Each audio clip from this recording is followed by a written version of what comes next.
අද අපේ රට මහා කුණාටුවකට අහුණු නෞකාවක් බවට පත් වී තිබෙනවා.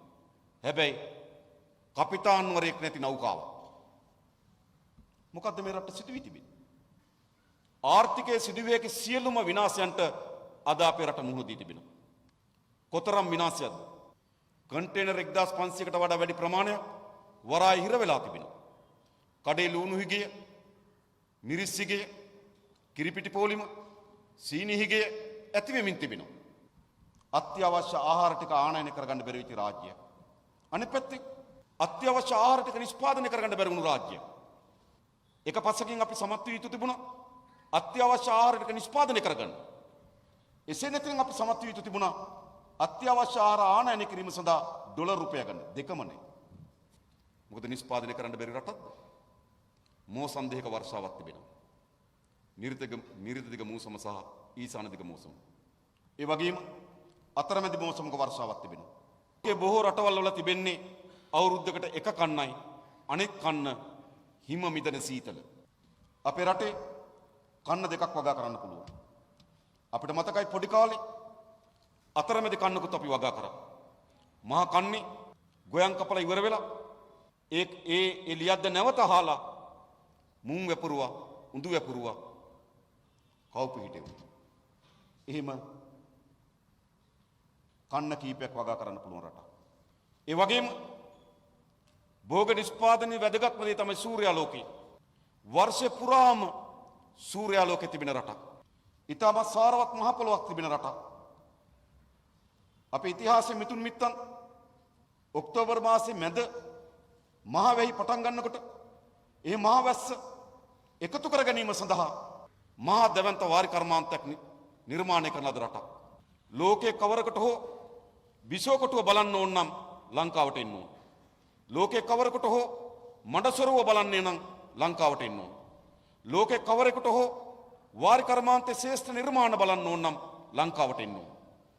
එවැනි විශාල වාරි කර්මාන්තයක් හිමි රටක්. ඒ විතරක් නෙවෙයි.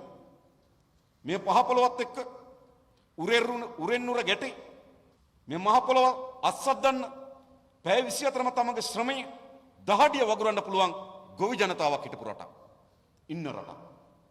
හැබැයි මොකද සිදු වී තිබෙන්නේ? ලුණු පිට රටින් ගේනවා, මිරිස් පිට රටින් ගේනවා, හාල් පිට රටින් ගේනවා.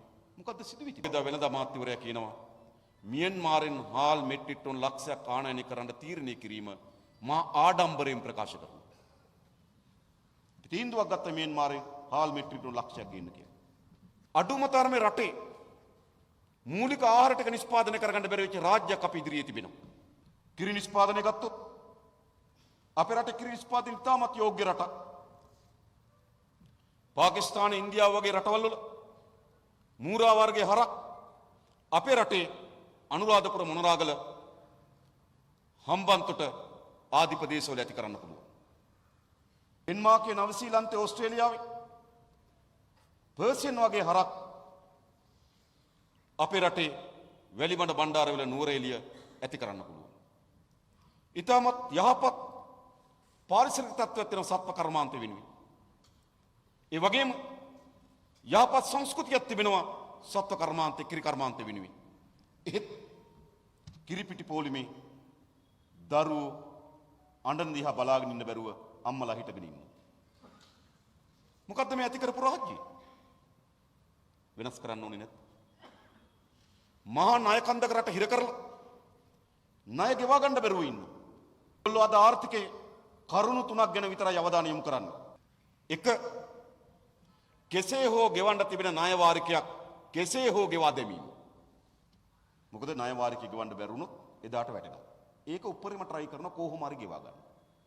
දෙක, තෙල් ආනයනය කිරීමට හැකියාවක් නොවීම වළක්වා ගැනීමට උත්සාහ කිරීම. තෙල් හිගියක් ඇතිවීම වළක්වා ගැනීමට උත්සාහ දැරීම. දෙක. තුන, බැංකු පද්ධතියේ ණයවර ලිපියක් ප්‍රතික්ෂේප වීම වළක්වා ගැනීම. උත්තරයි. උපරිම දේ කරන්නේ උත්තරයි. ණය වාරිකය ගෙවා ගන්න බැරුණොත් රට බංකොලො. තෙල් ටික ගේන්න බැරුණොත් රට කඩා වැටෙනවා. ලංකාවේ බැංකු පද්ධතියේ ණයවර ලිපියක් ප්‍රතික්ෂේප වුණොත් විදෙස් වෙළඳාම එන හිටිනවා. ඔය කරුණු තුන තමයි බේරගන්න උත්සාහ කරන්නේ. අනිත් සියල්ල සිද්ධ වෙනවා. අනිත් සියල්ල සිද්ධ වෙනවා. පහුගිය මාර්තු මාසේ ගිය අවුරුද්දේ චීනෙන් යුවාන් බිලියන 10ක ණයක් ඉල්ලුවා. ණය ලබා දෙන්න කලින් කිව්වා පෝට් සිටි පනත පාර්ලිමේන්තුවේ සම්මත කරලා දෙන්න කියලා. පෝට් සිටි පනත කලබලයි. කොවිඩ් වසංගතය තත්ත්වයේ ඇතුලේ පවා කලබලේ පෝට් සිටි පනත සම්මත කරලා දුන්නා ඉන්දියාවේ චීනෙන් යුවාන් බිලියන 10ක ණයක් දුන්නා. දැන් පසුගියදා මුදල් අමාත්‍යවරයා ඉන්දියාවට ගොස් ඩොලර් බිලියනක ණයක් ඉල්ලුවා. ඉන්දියාව කියන තෙල් ටැංකි සංකීර්ණය වහම දෙන්න ත්‍රිකුණමල වරාය දෙන්න. දැන් තෙල් ටැංකි සංකීර්ණය අලව කිරීමේ ගිවිසුම මේ මාසේ 12 වෙනිදා අත්සන් කිරීමට නියමිතව තිබෙනවා. ඊළඟට ඉන්දියාවෙන් කියනවා ඔයගොල්ලෝ ණයක් දෙන්න බැරි නම් අඩුම තරමේ අපිට පරිප්පු ටිකක් දෙන්න. තෙල් ටිකක් දෙන්න. ඉන්දියානු ಭಾರತ ඔයිල් සමාගමෙන් ඉන්දියානු ඔයිල් සමාගමෙන් හා රිලයන්ස් ඔයිල් සමාගමෙන් ඉල්ලනවා අපිට ණයට තෙල් ටිකක් දෙන්න. ණයට සීනි ටිකක් දෙන්න. ණයට පරිප්පු ටිකක් දෙන්න. චීනයට ගිහිල්ලා ඉල්ලනවා නේද? අපිට යුවාන් ටිකක් දෙන්න. අපි ඕගොල්ලන්ගෙන් විතරක් රෙදි ගන්න. ඕගොල්ලන් විතරක් නිෂ්පාදන ගන්න. මොකද්ද මේ සිදුවී තිබෙන්නේ? දීර්ඝ කාලයක් අනුගමනය කරන මේ රාජ්‍ය පද්ධතිය මේ ආර්ථික පද්ධතිය අපේ රට විශාල අනතුරකට හෙළලා තිබෙනවා. ඒ විතරක් නෙවෙයි. අපේ රටේ අද විශාල පරිපාලන අවුලක් නිර්මාණය කරලා තිබෙනවා. කිසිවෙකට වග නොකියන තත්ත්වයක් ඇති වී තිබෙනවා. ආණ්ඩුවේ අමාත්‍යවරු ගෑස් සමාගමේ සභාපති පට්ට ගහන්න කතා කරන්නේ.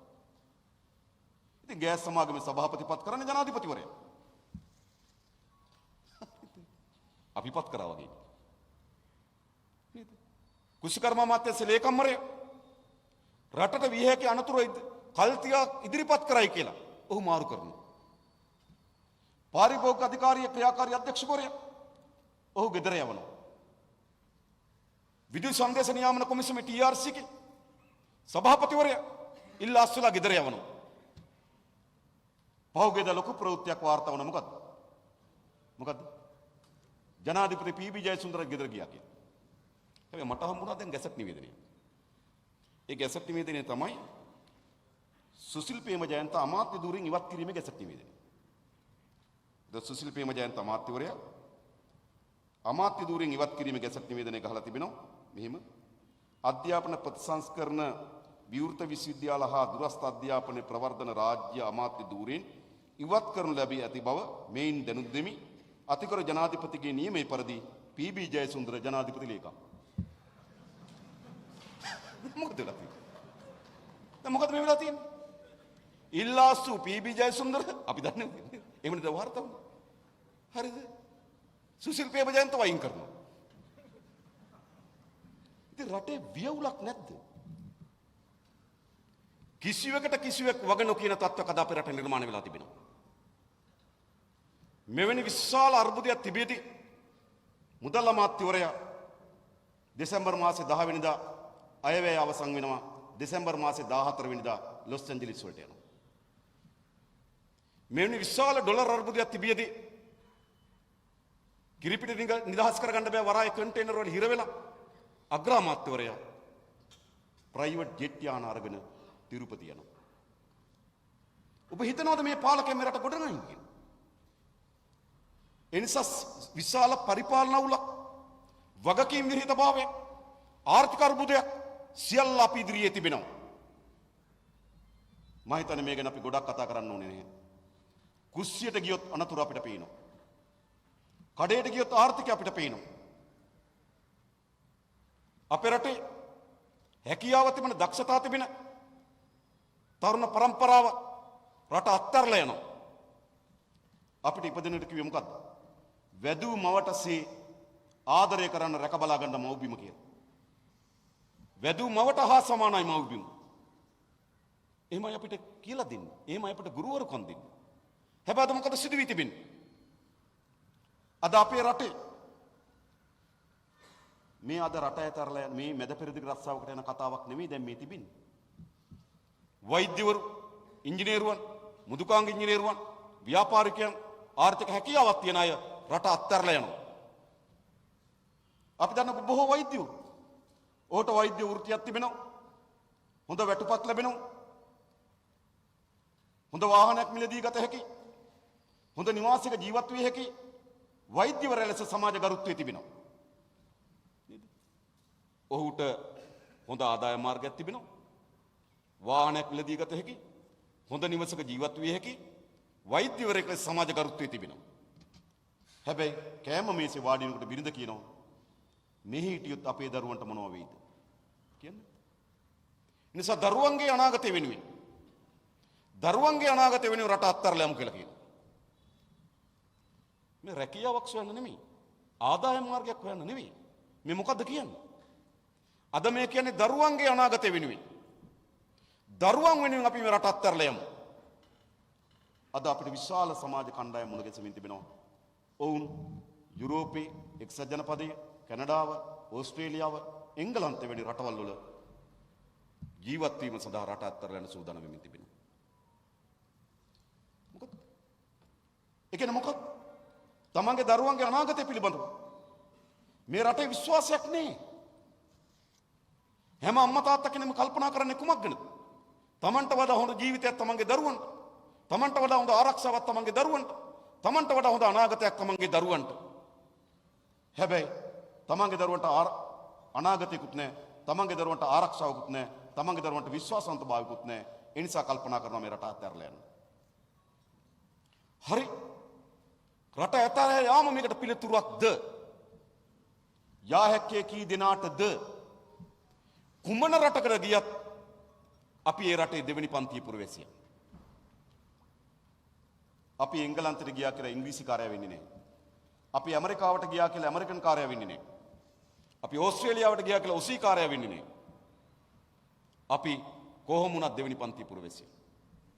හුදකලා භාවයේ දෙවෙනි පන්තිය පුරවැසියා පිළිගැනීම ඔක්කොම තියෙන යටින් මීට වඩා.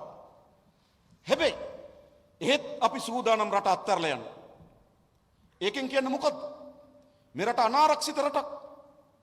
දරුවන්ගේ අනාගතය පිළිබඳ විශ්වාසයක් නැති රටක්. දැන් මොකද්ද අපි කරන්නේ? මේක වෙනස් කරන්න ඕන නේද? මේක වෙනස් කළ යුතුයි කියලා අපි කල්පනා කරනවා. හැබැයි මේ ව්‍යසනයේ ස්වභාවික ව්‍යසනයක්ද? මහා දවන්ත ගම් වතුරක් විසින් ලංකාව භූමිය යට කරගෙන හමාගෙන ගියපු සුලිසුණක ගම් වතුරක ප්‍රතිඵලයක්ද? නෑ. මේක මහා කඳු කඩා වැටීමක ස්වභාවික ව්‍යසනයක ප්‍රතිඵලයක්ද? නැහැ. මේක සෑම දියැලක්ම, සෑම ජලාශයක්ම, මහ පොළොවේ සෑම ජල සීරාවක්ම හිඳීම සඳහා ආපු වියලි කාලගුණකේ ප්‍රතිඵලයක්ද? නියගයක්ද? නෑ. එහෙනම් මේක මොකක්ද? මේ අර්බුදය ස්වභාවික ව්‍යසනයක ප්‍රතිඵලයක් නෙවෙයි. මේ ව්‍යසනය අපේ රටේ පාලකයන් විසින් ඇති කරලද ව්‍යසනයක්. මේ ව්‍යසනය ස්වභාවික ව්‍යසනයක් නොවේ. අපේ රටේ පාලක කණ්ඩායම් විසින් ඇති කරන ලද ව්‍යසනයක්. එහෙනම් මොකද්ද මෙතන තිබෙන්නේ? අපේ රට දීර්ඝ කාලයක් තිස්සේ අනුගමනය කරලද ආර්ථික දේශපාලන ප්‍රතිපත්තියේ ගමන් මගේ ව්‍යසනයක් මේ අපි ඉදිරිපිට තිබෙන්නේ. දැන් අපේ රටේ ජනතාවත් අපි සියලු දෙනා නිශ්චිත සම්දිස්ථානයකට අවිලා තිබෙනවා. මේ සම්දිස්ථානයේ මාර්ග දෙකක් තිබෙනවා.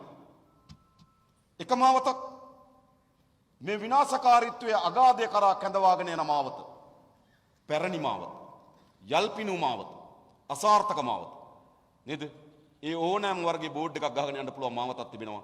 පැරණි අසාර්ථක මාවත. තව අපි ඉදිරියේ මාවතක් තිබෙනවා. හැබැයි දුෂ්කරයි, අභියෝගාත්මකයි. හැබැයි අපේ රටේ අනාගතය නිර්මාණය කරන මාවත ජාතික ජන බලවේගයට අප ආරාධනා කරන මාවත. කුමන දුෂ්කරතා මැදියේ හෝ කුමන අභියෝගතා මැදියේ හෝ අපි ආරාධනා කරන්න මේ රටේ පොදු ජනතාවට ඔබ ආයුතු මාවත අප ඔබ කැඳවාගෙන යන මාවත අන් කවරක්වත් නොවේ. අපේ රටේ අනාගතය සුරක්ෂිත කරන දුවා දරුවන්ට විශ්වාසවන්ත අනාගතයක් නිර්මාණය කරන මාවත. අන්න ඒ මාවත තමයි ජාතික ජන බලවේගය. එහෙනම් මේ මාවතේ අපි ගමන් කරන්න යනකොට බොහෝ අය කලබල වෙලා තියෙනවා. ඒකත් මම ටිකක් කියන්නම්.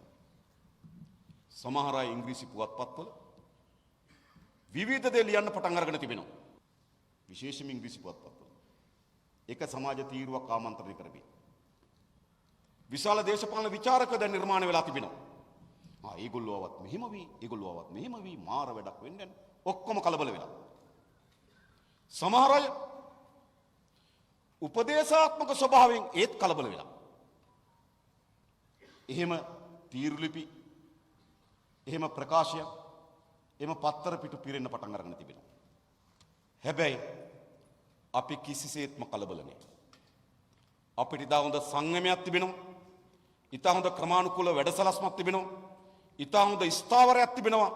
වේගවත් වැඩ රටාවක් තිබෙනවා. ඒවා අපි කිසිසේත් අකුලන්නේ නැහැ. අපි ඉතාමත් සංයමී, ඉතාමත් සැලසුම් සහගත, ඉතාමත් ස්ථාවරභාවයෙන්, ඉතාමත් වේගයෙන් අපි මේ රටේ ජනතාව ආමන්ත්‍රණය කරමින් තිබෙනවා, පෙළගස්සමින් තිබෙනවා. අපිට ප්‍රධාන ශේත්‍ර දෙකක අපි දැන් වැඩ කරමින් තිබෙනවා. එක ශේත්‍රයක් තමයි ජාතික ජන බලවේගයේ අතට ඊළඟ බලය මාරුවීම අත්පත් කර ගැනීම සඳහා වූ වැඩසටහන. එකක්. දෙක, බලය ගත්තාට පසු මේ රට ගොඩනැගීම සඳහා වූ වැඩසටහන. අපි මේ දෙකේම එකිනෙකට නොදැනීම පරිදි දෙකටම සමබර තබමින් ප්‍රවේශමින් සංයමී ක්‍රමානුකූලව ස්ථාවරව වේගවත් වැඩ කරනවා. ඉතින් සමහර අය කලබල වෙනවා. අරුම පුදුම දෙයක් නෙවෙයි. සමහර අය කලබල වෙනවා. අපි ජාතික ජන බලවේගයේ මේ රටේ ප්‍රමුඛතම ජනතාවගේ බලය බවට පරිවර්තනය කිරීම සඳහා සැලැස්ම හදලා තිබෙනවා. අපි ටිකක් ප්‍රමාද වුණා. ඒ උනේ නිකන් නිසා නෙවෙයි, කොවිඩ් වසංගත තත්ත්වය. අපි එකිනෙකාට එක්රැස් වෙන්න, එකිනෙකාට මේ විදිහට සාකච්ඡා කරන්න අපි යම් කාලයක් බාධා කරලා තිබුණා. අපි යම් ප්‍රමාණයක් එම තත්ත්වේ නිදහස් වූ වහාම අපි මේ වැඩසටහන ආරම්භ කරා. පහුගිය දෙසැම්බර් මාසේ 21 වෙනිදා ජාතික ජන බලවේගයේ නියෝජිත සමුළුව තිබලා ජාතික විධායක සභාව හඳුන්වා දීලා මේ රට ගොඩනැගීම සඳහා කෙටි කාලීන කඩිනම් වැඩපිළිවෙලක් අපි එළි දක්වන්න ලැබුවා. අනතුරුව අපි තීරණය කළා තියෙනවා සෑම දිස්ත්‍රික්කයකම දිස්ත්‍රික් විධායක සභාව නම් කරලා ඒ දිස්ත්‍රික්කේ නායකත්වය දෙන, ඒ දිස්ත්‍රික්කේ බර අදින, ඒ දිස්ත්‍රික්කේ වගකීම බාර ගන්න විධායක සභාව තෝරාපත් කරගන්න. අපි පළමු දිස්ත්‍රික් සභාව තමයි අද අපි මහනුවර දිස්ත්‍රික්කයේදී ආරම්භ කරන්නේ. ඊළඟ අපි මේ ජනවාරි මාසෙ සිට මාර්තු මාසෙ දක්වා මාස 3ක් දින නියම කරලා සැලසුමක් හදලා තිබෙනවා. අපේ ලාල්කාන් සහෝදරයා කිව් පරිදිම අපිට එන දුරකථන ඇමතුම් වලින් අපිත් එක්ක කතා බහ කරන අයගේ ගොඩාක් වෙන අදහස් සහ සමහරට විවේචනාත්මක චෝදනාත්මක අදහස් තමයි සහෝදරයා ඔයගොල්ලෝ උඩ ඉන්න බව පේනවා, ටීවී එකෙත් දකිනවා, පාර්ලිමේන්තුවෙත් දකිනවා, කොළඹ වැඩසටහන් වලිත් දකිනවා. හැබැයි ගමේ කවුරුත් නැහැ. ගමේ මදිනේ. හැබැයි පෝස්ටරයක් වදිනවා, කවුරු හරි ඉන්නවා ඒත් පේන්නේ. කොහොමද කියනවා? සෝදර කවුරු හරි ඉන්නවා. හැබැයි දේශපාලන කියන්නේ මොකක්ද?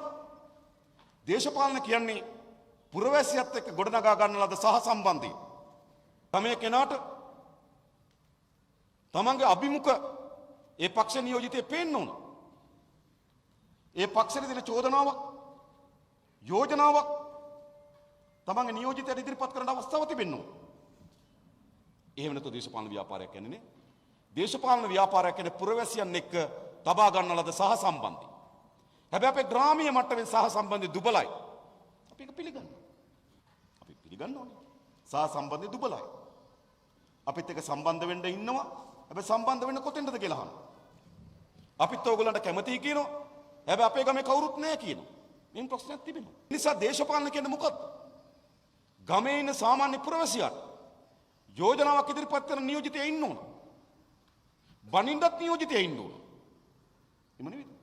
ඒ දේශපාලන ව්‍යාපාරات එක්ක සම්බන්ධ වුණාම යම් වැරද්දක් තියෙනවනම් උඹ තමයි මේක කිව්වේ කියලා බණින්න කෙනෙක් ඉන්න ඕනේ. කවුරුත් නැතුනම මොකද වෙන්නේ? සහ සම්බන්ධයක් නෑ. ඒ නිසා අපි සැලසුමක් හදලා තිබෙනවා. ලංකාවේ ශ්‍රෑම ග්‍රාම සේවක තුලානකම ග්‍රාම සේවක කොට්ටාසිකම ජාතික ජනබලවේගයේ කොට්ටාස සභාව හදන්න. කවුද හදන්නේ? නෑ කියන අය වැඩි පටන් ගන්න ඕන. නේද? ඒක අපි කොළඹින් ඇවිල්ලා එහෙම කියන්නේ නේද? උඩින් ඇවිල්ලා ඒක කරනව නෙවෙයි තිබෙන්නේ. ගමේ අපි මේ ජාතික ජනබලවේගයේ කොට්ටාස සභාව හදනවා. ඒ සභාපතිවරයෙක් ඉන්නවා, ලේකම්වරයෙක් ඉන්නවා, නිලධාරි මණ්ඩලයක් ඉන්නවා, හොඳ කාරක සභාවක් තියෙනවා. ඒ ගමට නායකත්වය දෙන, ගම සංවිධානය කරන, ගමේ පුරවැසියන්ගේ යෝජනා ගන්න, ඔවුන් එක්ක අදහස් සුවමාරු කරගන්න, ඔවුන් එක්ක සාකච්ඡා වේදෙන, පුරවැසියත් එක්ක සහ සම්බන්ධය හැදෙන ජාතික ජනබලවේගයේ සාකච්ඡා සභාව, කොට්ටාස් සභාව අපි උපරිම උත්සාහ කරනවා මේ මාර්තු මාස 31 වෙනිදාට හදලා ඉවර කරන්න. ඒක උඩ ජාතික විධායක සභාවක් තිබෙනවා. දිස්ත්‍රික්කයේ දිස්ත්‍රික් විධායක සභාවක් තියෙනවා. ගමේ සභාවක් තිබෙනවා. ඊටමත් ක්‍රමානුකූලව පියවරෙන් පියවර අපි ජනතාව මේ වෙනුවෙන් සංවිධානය කරන්න ඒක රාශි කරන්න බද්ධ කර ගැනීම සඳහා වැඩපිළිවෙල හදලා තිබෙනවා. හැබැයි ඒ සාර්ථක කරගත හැකි වන්නේ ඔබේ ක්‍රියාකාරීත්වය, ඔබේ මැදිහත් වීම, ඔබගේ දායකත්වය අතිශය වැදගත්. ඒක තමයි ඔයගොල්ලෝ මේ වැඩි බාර ගන්නවා. මේක අපි කීප දෙනෙක්ගේ වැඩක් නෙවෙයි, අපි හැම දෙනාගේම වැඩක්. එක කාලයක තව පක්ෂ ක්‍රියාකාරීකෙක් වෙන්න. කාලයක තව පක්ෂයකට ඡන්දෙ දෙන්නේ නැති. හැබැයි අපි පුරවැසියන්ගේ වෙනස් වීම පිළිගන්න දේශපාලන ව්‍යාපාරය. පුරවැසියෝ වෙනස් වෙනවා. පුරවැසියෝ එක තැනකට අතර වෙන්නේ නැහැ. මිනිස් ඉතිහාසය මේ දක්වා සංවර්ධන මාවත අත්පත් කරගන්නේ නැහැ. වෙනස් වුණේ නැත්නම්. ඒ වගේම ලෝකේ මිනිස් ශිෂ්ටාචාර මේ තරම් දියුණු තත්ත්වයක් අත්පත් කරගෙන තිබෙන්නේ වෙනස් වීමට බය නොවුණු අයගේ. සමහර අය වෙනසට බයයි. හැබැයි අපි වෙනස පිළිගන්න සූදානම්, වෙනස අපි අපේක්ෂා කරනවා. ඒ නිසා කවර දේශපාලන ව්‍යාපාරයක කවර මට්ටමේ වැඩසටහනක හිටියාද නැද්ද කියන එක අපිට අදාළ නැහැ. ගමේදී ගමේ අපි සියලු දෙනා එකතු කරගත්තු ජාතික විධායක සභාවේ නායකත්වය යටතේ අපි කොට්ටාස් සභාව හදනවා. ඒක අපේ සංවිධාන වැඩසටහන. ඒ සඳහා තමයි අපි අද මේ ආරම්භක පියවර තබන්නේ මහනුවර දිස්ත්‍රික්කයේ දිස්ත්‍රික් සභාව පිහිටවල. ඊළඟ අපි තම සංගමයෙන් ක්‍රමානුකූලව මේ රට ගොඩනැගීම සඳහා වූ දැක්මක් සහ වැඩපිළිවෙලක් අපි හදා ගන්න ඕන. ඒක සමාජගත කරන්න ඕන. එකම බෑ. එක පැත්තකින් හරි ඕගොල්ලන්ට රට බාර දුන්නොත් ඔයගලන් මුදල් ඇමති කවුද? ලංකාවේ මෙතෙක් බිහි වුණු සෑම මුදල් අමාත්‍යවරයෙකුට වඩා දක්ෂතම සහ අදූෂිත මුදල් අමාත්‍යවරයෙක් අපිට හදන්න පුළුවන්. අපි ඒ ටික ඔක්කොම මණ්ඩල හැටියට පෙන්වන්න. මෙන්න අපේ අධ්‍යාපන භාර කණ්ඩායම, මෙන්න අපේ විදුලි ප්‍රතිපත්ති භාර කණ්ඩායම, මෙන්න අපේ අධ්‍යාපන භාර කණ්ඩායම, මෙන්න අපේ රටේ සෞඛ්‍ය භාර කණ්ඩායම. මොකද මේක තනි පුද්ගලයෙකුගේ විශ්ම කර්ම වැඩක් නෙවෙයි, සාමූහික වැඩක්. ඒක අපි ඉදිරියේදී හඳුන්වා දෙනවා. ඒතර ඒ විතරක් නෙවෙයි. ගොඩනගන්නේ කොහොමද කියන සාකච්ඡාවත් රටට ඕන. දැන් හැමතැනම අහන්නේ මොකද්ද සහෝදරය? මේගොල්ලෝ කියපුවා නම් අපි නේද? මේගොල්ලෝ කරපුවා අපි ඇතිතරමට දන්නවා. ඒගොල්ලෝ ගැන තවදුරටත් කතා කිරීමෙන් පළක් නැහැ. ඔයගොල්ලෝ මොකද කරන්නේ? මේ ප්‍රශ්නේ අපි අහනවා. මොකද අපි කරන්නේ? අපි ඔයගලන්ට සපත කරලා තිනවා. අපි මේ රට හදනවා.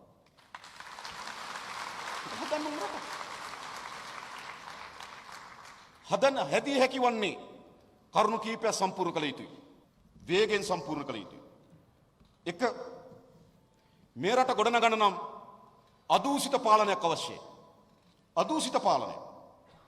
අපේ රට මේ අර්බුද නිර්මාණය කරන්න ප්‍රධාන හේතුවක් මේ දූෂණය.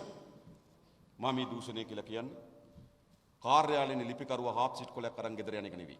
පොලිසිය මහත්තයා ඉතින් ට්‍රැෆික් රාලාමි ඒක නෙවෙයි. එහෙම නැත්නම් ගෝජන සේවා මධ්‍යස්ථානයේ මුරකරුව උදැල්ලක් අරගෙන යන එක නෙවෙයි. ඒවා ආර්ථික ප්‍රශ්න විසින් ඇති කරලද දෙයි. ලෝකේ රටවල් විනාශ කරලා තිබෙන්නේ පාලකයා දූෂිතෙක් වුණාම. පාලනය දූෂිතෙක් වුණාම. තීන්දුව తీරන ගණු ලබන කෙනා දූෂිතෙක් වුණාම. අපේ රටේ මේ ඇති වෙච්ච විනාශයේ ප්‍රධාන පංගුව පාලකයා දූෂිතෙක්, පාලනය දූෂිතෙක්. මම මේක හිටපු අගමැතිතුමාට මූණටම කිව්වා පාර්ලිමේන්තුවේ. ඔබතුමාට චීන සමාගම් වලින් 2015 ඔබතුමාගේ මැතිවරණ ව්‍යාපාරයට ඩොලර් මිලියන 6.5ක් ලබා දීලා තිබෙනවා. මා ගාව චෙක්පත් තියෙනවා, අංකත් තියෙනවා. එතුමා කිව්වා. හරිද? ඉතින් පාලකයෙක් දූෂිතෙක් වුණාම, පාලනයක් දූෂිතෙක් වුණාම රටකට මේ ඉරණමත් වෙනවා.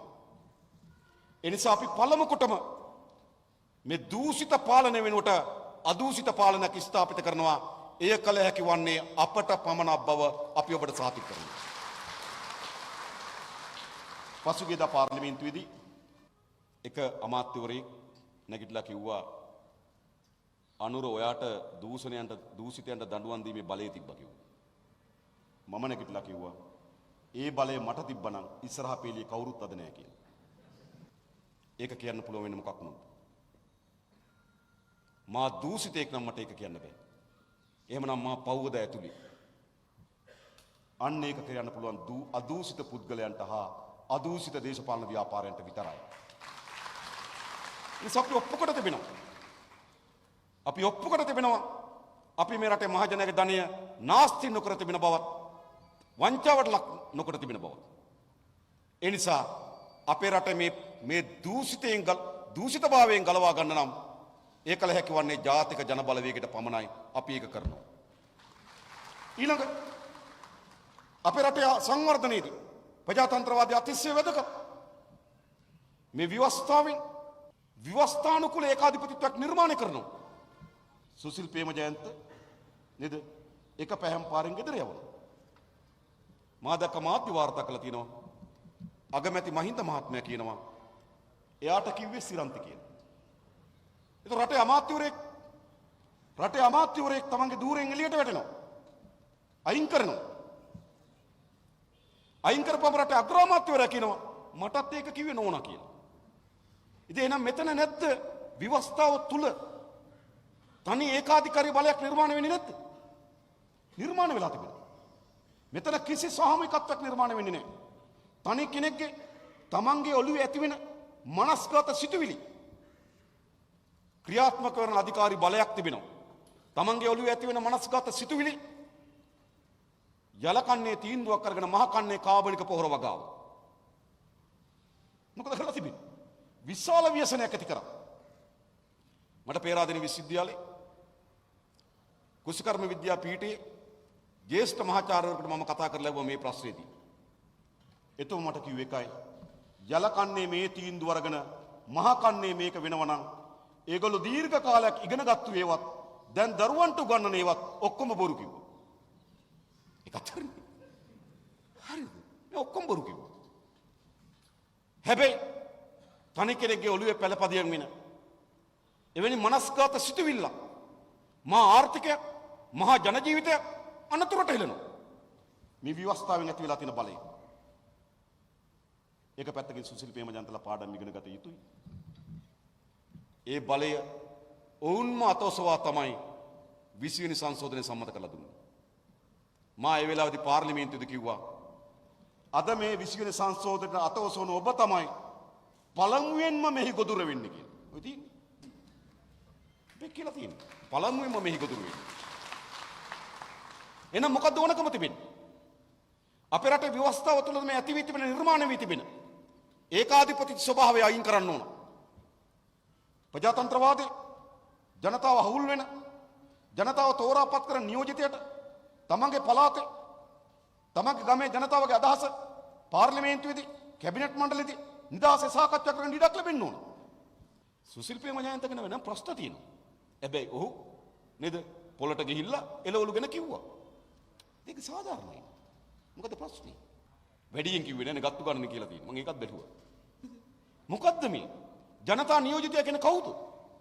ජනතාව තමන් තෝරාපත් කරගන්න ජනතාවගේ අදහස පාර්ලිමේන්තුවේදී කැබිනට් මණ්ඩලයේදී ආණ්ඩුවට ඉදිරිපත් කරමින් ඒ අදහස කර ගැනීම තමයි ජනතා නියෝජිතයාගේ වගකීම. හැබැයි මේ ව්‍යවස්ථාව විසින් මොකද සිදු කර තිබෙන්නේ? ජනතා නියෝජිතයාගේ ජනතාව පිළිබඳ වගකීම අත්හැරලා තිබෙන්නේ. ජනතා නියෝජිතයා වග කියන්නේ ජනාධිපතිවරයාට. ජනතා නියෝජිතයා වග කියන්නේ නෑ ජනතාවට. අපි වෙන වෙනම ඇහුවොත් අනුරාධපුරේ, පොළොන්නරුවේ, මොනරාගල, හම්බන්තොට, කුරුණෑගල ආදී ගොවි දිස්ත්‍රික් වලින් තෝරාපත් කරන ආපු ආණ්ඩුව නියෝජනය කරන മന്ത്രിවරගෙන් අපි ඇහුවොත් කාබනික පොහොර වැඩේ කොහොමද? ඒක නම් මහා පිස්සුවක් කියන. ඒ අපිට ජනාධිපතිතුමාට අපේ දිස්ත්‍රික්කයට නැගලා යනවා මාරයි කියනවා. එයි මේ ව්‍යවස්ථාව විසින් නිර්මාණය කරලා තිබෙන්නේ ජනතාවට වග කියන ජනතා නියෝජිතයෙක් නෙවෙයි, පාලකයාට ජනාධිපතිවරයාට වග කියන ජනතා නියෝජිතයෙක්. ඒ නිසා මේ ව්‍යවස්ථාව සංශෝධනය කරන්න ඕන. අපි උත්සාහ කරනවා අලුත්ම ව්‍යවස්ථාවක් අපේ රටේ ජනතාවගේ ජන සහභාගීත්වයක්, ජනතා නියෝජිතයාගේ ගෞරවය සහ ඔහුගේ වගකීමත් ඉටු කළ හැකි නව ව්‍යවස්ථාවක් පිළිබඳව අපි කල්පනා කරනවා. ඕනේ නැද්ද? අපේ රට 1948 ඉඳන් දැන් ගත වෙලා තියෙන අවුරුදු 73ක්. මේ අවුරුදු 73 ඇතුලේ 1977 වෙනකම් ඉතින් 48 ඉඳන් 77 වෙනකම් අවුරුදු 29ක් ගමන් කරලා තිබෙන්නේ නේද? පාර්ලිමේන්තු ක්‍රමයට. හැබැයි 78 සිට දැන් ගත වෙච්ච දීර්ඝ කාලයක් අපේ මේ රට ගමන් කරමින් තිබෙන්නේ මේ ඒකාධිපති ස්වරූපය සහිත විධායක ජනාධිපති ක්‍රමයට. එයත් අපේ රට මේ ආර්ථික අර්බුදයන් මේ කඩාවැටීමට, මේ නීතිය විධානය ආධිපත්‍ය බිඳවැටීමට විශාල කාර්යයක් ඉටු කරලා තිබෙනවා. ඒ නිසා මේ රට ගොඩනගනවා නම් ප්‍රජාතන්ත්‍රවාදී කඳවුරු ශක්තිමත් වෙන, ප්‍රජාතන්ත්‍රවාදී විවුවන් ශක්තිමත් වෙන, පුරවැසියාගේ ප්‍රජාතන්ත්‍රවාදී අයිතිය ශක්තිමත් වෙන, පාලකයා ජනතාවට වග කියන නව ව්‍යවස්ථාවක් බවට මේක පරිවර්තනය කරනවා. ඒක දෙක. තුන, මේ රට ගොඩනගන්න නම් අපේ ජනතාව අතර කා කොටා ගැනීම, එන කොටා ගැනීම නතර විය යුතු තිබෙනවා. හැබැයි මේ පාලකයා හැම වෙලාවෙම සිද්ධ කරන්නේ මොකක්ද? සිංහල ජනයා කෙරෙහි මුස්ලිම් ජනයාගේ සැකයෙන්, අවිශ්වාසයෙන්, ක්‍රෝධයෙන්, වෛරයෙන් බලන මතයක් නිර්මාණය කරනවා. මුස්ලිම් ජනතාව කෙරෙහි සිංහල ජනතාවගේ සැකයෙන්, වෛරයෙන්, ක්‍රෝධයෙන්, අවිශ්වාසයෙන් බලන මතයක් නිර්මාණය කරනවා. දෙමළ පුරවැසියා කෙරෙහිත් එහෙමයි. දෙමළ පුරවැසියා සිංහල පුරවැසියා කෙරෙහිත් එහෙමයි. ඒ නිසා මේ රටේ පාලකයන් දීර්ඝ කාලයක් අපේ රට පාලනය කරමින් තිබෙන්නේ සිංහල දෙමළ මුස්ලිම් ජනයා අතර සමගිය, සහෝදරත්වයේ, ඒකාග්‍රතාවය නිර්මාණය කරමින් නෙවෙයි, ගමන් කරමින් තිබෙන්නේ එන කොටා ගන්න සලස්වමින්. එන කොටා ගන්න සලස්වමින්. ඒ කොච්චර තීව්‍ර වුණාද? අවුරුදු 30ක මහා යුද්ධයක් බවට ඒක පරිවර්තන වුණා. ඒ එන කෙටවීමකින් අවුරුදු 30 අවුරුද්දක යුද්ධයක් බවට පරිවර්තන වුණා. ඒ එන කොටා ගැනීම දිගන ගිනි දැමීමක් දක්වා පරිවර්තන වී තිබෙනවා. ඒ එන කොටා ගැනීම අලුත්ම ගිනි දැමීමක් දක්වා පරිවර්තන වුණා. ඒ එන කොටා ගැනීම කොච්චරද කියනවනම් මුස්ලිම් සහෝදරයෙක් කෙරෙහි සිංහල මිනිසෙක් සැකයෙන්, අවිශ්වාසයෙන්, ක්‍රෝධයෙන් බලන තත්ත්වයක් නිර්මාණය වුණා. එහෙම රටකට යන්න පුළුවන්. ජනතාව එකිනෙකා කෙරෙහි සැකයෙන්, අවිශ්වාසයෙන්, ක්‍රෝධයෙන් බලමින් රටකට ඉස්සරහට යන්න බෑ. රටක් ඉදිරියට යා හැකි වන්නේ සිංහල දෙමළ මුස්ලිම් ජනයා අතර සමගිය නිර්මාණය කිරීමෙන් විතරයි. ඒ සමගිය නිර්මාණය කළ හැකි වන්නේ ඔවුන්ගේ භාෂාවේ, ඔවුන්ගේ ආගමේ, ඔවුන්ගේ සංස්කෘතියේ සම අයිතීන් පිළිගැනීමෙන් විතරයි. මේ තහවුරු කරන්න. මුස්ලිම් පුරවැසි ඔහුට තියෙනවා ඉස්ලාම් මුස්ලිම් අධ්‍යාත්මයක් ඇතුල් වෙනවා. ඔහු ඉපදෙනකොට හිස් කලයක්. හැබැයි ඒ කලයට පුරවන්නේ මොනවද? ඔහුට හොඳ නරක කියලා දෙන්න අල් කුර්ආනයේ. ඔහුගේ ජීවන රටාව කියලා දෙන්නේ නබිනායකතුමාගේ දේශනාවලින්. ඔහුගේ තිබෙන ආගමික සම වෙන්නේ උපවාස කාලයේ. එතකොට මොකද වෙන්නේ මේ ලතුරුවාට? මුස්ලිම් ඉස්ලාම් අධ්‍යාත්මයක් ඇතුල් වෙනවා. ඉපදෙනකොට හිස් කලයක්. බෞද්ධ පරිසරයක හැදෙන දරුවට ඉපදෙන හිස් කලයක්. ඔහුට හොඳ නරක කියලා දෙන ජාතක කතාවේ. ඔහුට හොඳ නරක කියලා දෙන ජාතක කතාවේ. ඔහුගේ ලොකුම උත්සවය වෙන්නේ පන්සලේ තියෙන වෙසක් උත්සවය, පොසොන් උත්සවය. ඉස්සර නම් බොහෝ විට ගෙදර කාරවුලක් කරදරයක් ඇති වුණොත් ගමේ හාමුදුරන් වහන්සේ ඇවිල්ලා තමයි උපදෙස් දෙන්න, අනුශාසනා දෙන්නේ. පුරවැසියන් බලා ගන්න. ඒතර මොකද සිද්ධ වෙන්නේ? ඒ පුරවැසියට සිංහල බෞද්ධ අධ්‍යාත්මයක් ඇතුල් වෙනවා. එනිසා අපි එකිනෙකාට තමන් ඉපදෙන පවුල් පසුබිම, තමන්ගේ සමාජ පසුබිම විසින් සංස්කෘතියක්, අධ්‍යාත්මයක් ඇතුල් කොට තිබෙනවා. හැබැයි පාලකයා විසින් මොකද කරන්නේ? මේ අධ්‍යාත්මය කූද්දලා කොටවනවා. එන කොටා ගන්න තත්ත්වයකට පත් කරනවා. සිංහලයාට දේශනා කරනවා සිංහල අනතුරුයි කියලා. මුස්ලිම් කෙනාට ගිහිල්ලා කියනවා මුස්ලිමිනි අනතුරුයි කියලා. හැබැයි මොකද වෙලා තින්නේ? අපි ඔක්කොම දීර්ඝ කාලයක් අනතුරුයි. දැන් අපි මේ රට ගොඩනගන්න ඊළඟ පියවර අනිවාර්ය ලෙස ජාතික සමගිය නිර්මාණය කළ යුතුයි, සහෝදරත්වය නිර්මාණය කළ යුතුයි. එනකොටා ගන්න රටවල් ලෝකෙ දියුණු වෙලා තිබෙනවා. රටේම පුරවැසියන් එකිනෙකා කෙරේ සැකයෙන් ක්‍රෝධයෙන් වෛරයෙන් බලන රටවල් ඉස්සරහට එනවා යන්නේ. හැම කෙනාම සහෝදරත්වය තමගේ මාතෘ භූමිය මේ රට ගොඩනැංවීම දෙමළ මුස්ලිම් සිංහල ભેදකින් තොරව අපි හැමදෙනාටම පැවරී තිබෙන වගකීම සහ යුතුයකමක් ලෙස කල්පනා කරන මනෝභාවයක් හදන්න පුළුවන්කම තිබෙන හැම පුරවැසියටම මේ රටේ Taman පුරවැසියෙක් කියලා තේරුම් ගන්න පුළුවන් වෙන සමාජ පරිසරයක් නිර්මාණය කළොත් විතරයි. ඒ අපි කරමු. ඊළඟ මේ දේශපාලකයා උඩුමහලේ සිට බිමට බස්සන්න ඕන. මේ දේශපාලකයා කියන වරප්‍රසාදලත් දේශපාලකයෙක්. නීතියට යටත් නැහැ. දේශපාලක නීතියට යටත් නැහැ. නීතියට වඩා උඩින් ඉන්න දේශපාලකයෙක්.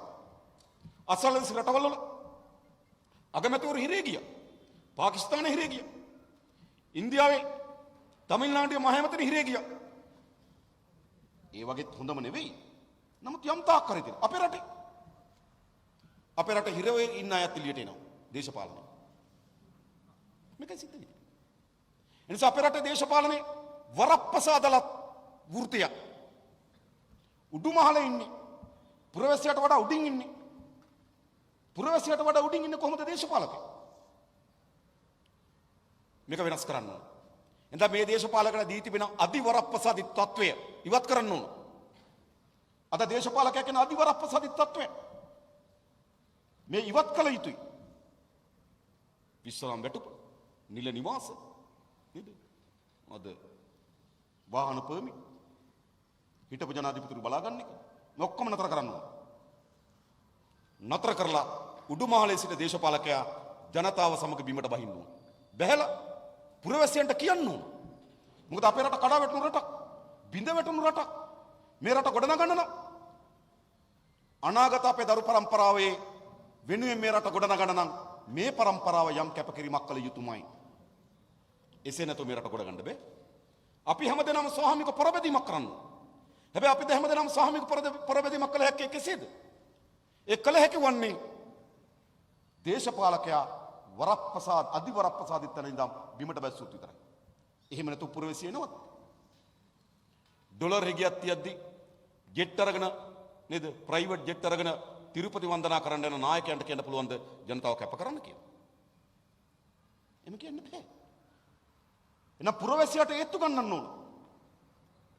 මේ පාලනය මේ පාලකයා බිහි වී තිබෙන්නේ අපි වෙනුවෙන්. ඔහුගේ වරප්‍රසාද අයින් කරන්න ලෑස්ති. අන්න එහෙම සංඥාවක් පුරවැසියට දෙන්න ඕන. එහෙම වුණොත් අපි සාමූහිකව මේ රට ගොඩනගන්න පුළුවන්. ඒ නිසා අපිට කවර ආර්ථික වැඩපිළිවෙල තිබුණත් වැඩක් නැහැ මේ මූලික කරුණ අපිට කරන්නේ නැත්තම්. අදූෂිත පාලනය, ප්‍රජාතන්ත්‍රවාදී පාලනය, ජාතික සමගිය, උඩුමහලේ සිට බිමට බස්සන ලද දේශපාලකයෝ. මේ කරුණු හතර අනිවාර්යයි. එසේ නැත්නම් කොච්චර ආර්ථික සුරංගනා කතා කිව්වත් පළක් නැහැ. මේවා සිද්ධ වෙනවා නම් ආර්ථිකයක් ඉස්සරහට යන්නේ නැහැ. සමාජයක් ඉස්සරහට යන්නේ. ඊට පස්සේ අපේ ආර්ථික වැඩපිළිවෙල අපි සාකච්ඡා කරමු. අපි දැන් ඉදිරිපත් කරලා තිබෙනවා. උගලට යෝජනා දෙන්න පුළුවන්. උගලට අදහස් දෙන්න පුළුවන්. හැබැයි අපේ ආර්ථික වැඩපිළිවෙල අපි අත් නොහරින අරමුණක් තිබෙනවා. අපේ ආර්ථික වැඩපිළිවෙලේ අපි අත් නොහරින අරමුණ තමයි අපි විශ්වාස කරන අපේ රටේ නිෂ්පාදන උඩට ගින්න. අපේ රටේ සම්පත්, අපේ රටේ ශ්‍රමිකයන් මේ ටික හොඳින් අපේ රටේ හොයාගෙන දෙන තාක්ෂණය, නව දැනුම, නව විද්‍යාව මේ උපයෝග කරගෙන අපේ රටේ නිෂ්පාදනය උඩට ගේන්න. ඊළඟ මේ නිෂ්පාදනයේට පුරවැසියන් හවුල් වෙන්න ඕන. අපේ රටේ නිෂ්පාදනයේ පුරවැසිය විතං කරලා තියෙන අයින් කරලා තිබෙන්නේ. රටේ ආර්ථිකයට පුරවැසියන්ගේ සම්බන්ධයක් නැහැ. සම්බන්ධ වෙන්න විදිහක් නැහැ. පුරවැසියන්ගේ ආර්ථිකෙන් විතං කරලාද මිනිස් දූවිලි ටිකක් තියෙන්නේ. උන් ආර්ථිකයත් එක්ක සම්බන්ධයක් නැහැ. ආර්ථිකයත් එක්ක සම්බන්ධයක් නැතුව උන්ට ප්‍රතිලාභයක් එන්නේ නැහැ. ග්‍රාමීය ජනතාවගේ අතිශය දුප්පත් භාවයක් තිබෙනවා. දුගී භාවයක් තිබෙනවා. ඒ දුගී භාවය පියමන් කළ හැකි වන්නේ ග්‍රාමීය ජනතාව මොනතරම් ප්‍රමාණයකට අපේ ආර්ථිකයත් එක්ක සහසම්බන්ධයක් හදා ගන්නවද? ආර්ථිකයත් එක්ක සම්බන්ධ නොවි ඒ ජනතාවගේ ජන ජීවිත උඩට ගින්න බෑ. සූර්යවැවට ගියොත් ලංකාවේ ලොකුම පාර හම්බ වෙනවා. බේස්ලයින් පාරටත් වඩා ලොකු. බැලුබැල්මට සංවර්ධනයක් තියෙනවා. හැබැයි පාසල් ඇරලා දරුවෝ අඹකට තියාගෙන ඒ පාරයිනි විකුණනවා. ඒකනේ මොකක්ද? ජනතාවත් එක්ක සම්බන්ධ නොවන ආර්ථික සංවර්ධන සලස්ම. අපේ ආර්ථික සංවර්ධන සලස්මේ ප්‍රධාන දේ තමයි ජනතාවගේ ග්‍රාමීය ජනතාවගේ ජන ජීවිත උසස් කිරීම. කෙසේද උසස් කරන්නේ? ග්‍රාමීය ජනතාව කොළඹට කැඳවලා නෙවෙයි. ලෝකේ හැම රටක්ම මුහුණ දීපු අර්බුදයක් තමයි නාගරික ජනාවාසකරණය.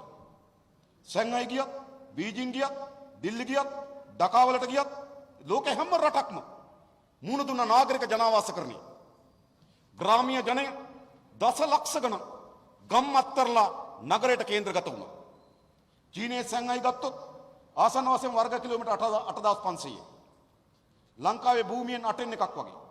හැබැයි ජනගහනය නම් මිලියන 24ක්.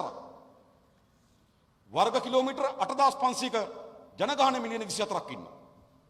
මොකද වෙලා තිබෙන්නේ? චීනයේ එක යුගයක ග්‍රාමීය ජනය ගම් අත්තරලා නගරවලට කේන්ද්‍රගත වුණා. ද ලෝකේ හැමතැනම නාගරික ජනාවාසකරණය කියන අර්බුදයක්. හැබැයි අපිට ඒ අර්බුදය ආවේ නෑ. අපේ රටේ අදත් ජනතාව ජීවත් වෙන්නේ ගමේ. කොළඹ ගොඩක් තැන්වල විශාල මහල් නිවාස හැදුවට අපි ස්තුතිවන්ත වෙන්න ඕන ගමේ අය ඇවිල්ලා මහල් නිවාස ගත්තේ නෑ. ගත්තේ නෑ. තියෙන කෙනෙක් තව ඇත්තට අපේ රටේ නිවාස කියන්නේ පදිංචි නෙමෙයි ව්‍යාපාරය. ගෙයක් අරන් දානවා පස්සේ විකුණනවා. එනිසා මොකද වෙලා තිබෙන්නේ? අද දින 3-4ක නිවාඩුවක් આવොත් කොළඹ කඩයක් නෑ. තේක බොඩ කඩයක් නෑ. ඔක්කොම ඉන්නේ ගමේ. එනිසා මොකද්ද අපේ සංවර්ධන මාවත වෙන්න ඕන? ගමේ තියලා ගමේ ජනතාවගේ ආර්ථික තත්ත්වය ජීවන තත්ත්වය උසස් කරන්න ඕන. ගමේ ඉඳලා ගමේ ජනතාවගේ ආර්ථික තත්ත්වය සමාජීය තත්ත්වය. උට සමාජ ගරුත්වය, සමාජ පිළිගැනීම, ලෝකයේ අලුත් දැනුම උට ගලාගෙන එන්න ඕන. නිසා අපේ ආර්ථික සලස්ම තිබෙන්නේ ගමේ ඉන්න ජනයා කොළඹට කැඳවීම නෙවෙයි. ගමේ ඉන්න ජනයා ගමේ සිට තමන්ගේ ආර්ථික ජීවන තත්ත්වය සහ සමාජ තත්ත්වය උසස් කිරීම සඳහා ආර්ථික සලස්ම. ඒකල හැකිවන්නේ කෙසේද? ගමේ ජනතාව තමන් සම්බන්ධ වෙන ආර්ථික ප්‍රභේව සංවර්ධනය කිරීමෙන් විතරයි.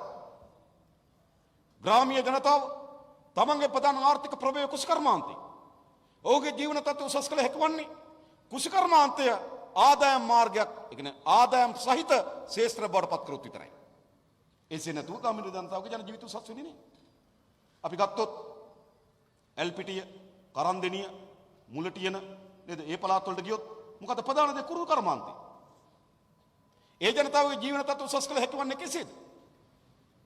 කුරුළු කර්මාන්තය දිනු කිරීමෙන් පමණ ඔවුන් නේලන ආර්ථික ප්‍රභවය සංවර්ධනය කිරීමෙන් තමයි ඔවුන්ගේ ජීවන තත්ත්ව උසස් කරන්න පුළුවන්. ඔවුන් නේලන ආර්ථික ප්‍රභවයත් එක්ක සම්බන්ධ නොවන ආර්ථික සංවර්ධන මාවතකින් ඔවුන්ගේ ජීවන තත්ත්ව උසස් වෙන්නේ නැහැ. ඊළඟ ගත්තොත් යටිනුවර, මාතලේ නේද? ඒ පළාත් වලට ගියොත් මොනවද? හාරිස්පත්තුව මේ පළාත් වලට ගියොත් සුළු අපනයන බෝග. කුරුඳු මේ සමාන කරාඹු නැටි එනසා නේද? මේවා තමයි ප්‍රධාන. සාදික්කා, ගම්මිරිස්. ඉතින් කොහොමද දිනු කළ හැකිවන්නේ? ඒ ආර්ථික ප්‍රභේව සංවර්ධනය කරන්න ඕන. බුලත් සිංහල, දෙනියාය, හිණිදුම, මාතලේ, රත්නපුරේ කලාපයක් මේවට ගියොත් ඒ ජනතාවගේ ප්‍රධාන ආදාය මාර්ගය තමයි කුඩා තේවත්ත. අක්කර භාගයක අක්කර තේවත්තක් තියෙනවා. එහෙනම් එයාගේ ජීවන තත්ත්වය උසස් කළ හැකිවන්නේ කොහොමද? එයාගේ ආර්ථික ප්‍රභේව සංවර්ධනය කිරීමෙන්. ඒ නිසා අපිට තාමත් දියුණු සලස්මක් තිබෙනවා. කුෂිකර්මාන්තයේ දෙන ගොවි ජනතාවගේ ජීවන තත්ත්ව උසස් කිරීම සඳහා කුෂිකර්මාන්තය කොහොමද ඉස්සරහට එන්නේ? කුරුඳු වගාව කොහොමද ඉස්සරහට එන්නේ? සුළු අපනයන භෝග වගාව කොහොමද ඉස්සරහට එන්නේ? මේක ගේන්න ඕන. අදත් අපේ රටේ තේවලින් 75කට ආසන්න ප්‍රමාණයක් වෙන බල්ක් විදියට අපේ රටේ තේවලින් වැඩිම ආදායම ලබන්නේ ඩුබායි. ලෝකේ ප්‍රධාන තේ කේන්ද්‍රස්ථාන කොහෙද? ඩුබායි වල. ටී හබ් එක ඩුබායි. එක තේ ගහක් නේ. අපේ රටේ තේවලින් තව අපිට එකතු කළ අගය සහිත නිෂ්පාදන වලට යන්න පුළුවන්. තව ඉස්සරහට යන්න පුළුවන්. වැඩි වටිනාකමක් එන්න පුළුවන්. කුරුඳු කියලා කියන්නේ ලෝකෙ තිබෙන ඉතාම සුවඳ කුරුඳු තියෙන අපිට. මට මේ ළඟදී මහාචාර්යවරයෙක් විශාල පරීක්ෂණ ගණනාවක් කරලා පොතක් ගෙනත් දුන්නා. ඒ කුරුඳු වලින් කොච්චර දිශාවකට අපිට යන්න පුළුවන්ද කියලා. ග්‍රාමීය ජනතාවගේ ජන ජීවිතය. ඊළඟ ගත්තොත් ගම්මිරිස්. ලෝකේ සරම ගම්මිරිස් තියෙන අපිට. ඒවා කිව්වම නිකන් අපි ගැන කියා ගන්නවා වගේ ඇත්ත. අපිට මේ වෙනදපොළ කොහොමද අපි අත්පත් කරගන්නේ? අපේ තානාපති සේවය විශාල පරිවර්තනයක් ලක් කරන්න ඕන. අපේ තානාපති සේවයට ලොකු වැඩ නැහැ. ඇමරිකාවේ තානාපතිනිට ලංකාවේ තියෙන ආණ්ඩුව හදන්න තියෙනවා, පෙරලන්න තියෙනවා, බලාගාර ගන්න තියෙනවා. අපේ තානාපතිට ඇමරිකාවේ ඒවා තියෙනවා. ඒව නැහැනේ. එහි පක්ෂ හදන්න, පක්ෂ කඩන්න, බලාගාර ගන්න ඒව නැහැ. අපිට තියෙන ලොකු මාකටිං ප්ලෑන් එකක් හදන්න ඕන. අපිට ලෝක වෙළඳපොලේ භාණ්ඩ වලින් නිෂ්පාදනයේ වෙළඳපොලක් අත්පත් කරගත හැකි වන්නේ කාර්මික තාක්ෂණ භාණ්ඩ වලින් නෙවෙයි. අපිට ෆෝන් හදලා ලෝක වෙළඳපොලේ පංගුවක් අත්පත් කරගන්න බෑ. චීන ෆෝන් එකක් තියෙනවා. හදන්න යනවා ඩොලර් 7ක්. හැබැයි ඒගොල්ලෝ අපනයනය කරන්නේ ඩොලර් 6මාරකට. නිෂ්පාදන වියදමට අඩුවෙන් ඒගොල්ලෝ ෆෝන් එක විකුණනවා. හැබැයි චීන රජය අපනයනය කරන හැම ෆෝන් එකටම ඩොලර් එකක් ගෙවනවා. කොම්පැනිය ඩොලර් 7ක් යනවා හදන්න, විකුණන්නේ 6මාරට. ආණ්ඩුවෙන් ඩොලර් එකක් දීපුවම 7මාරයි ඩොලර් භාගයක් ලාභයි. අපිට ෆෝන් හදලා තරම් කරන්න පුළුවන්. අපිට කාර් හදලා තරම් කරන්න පුළුවන්. ඔය මොකද ෆොක්ස්වැගන් කුලිය පිටි. ඒ වගේම බෑ.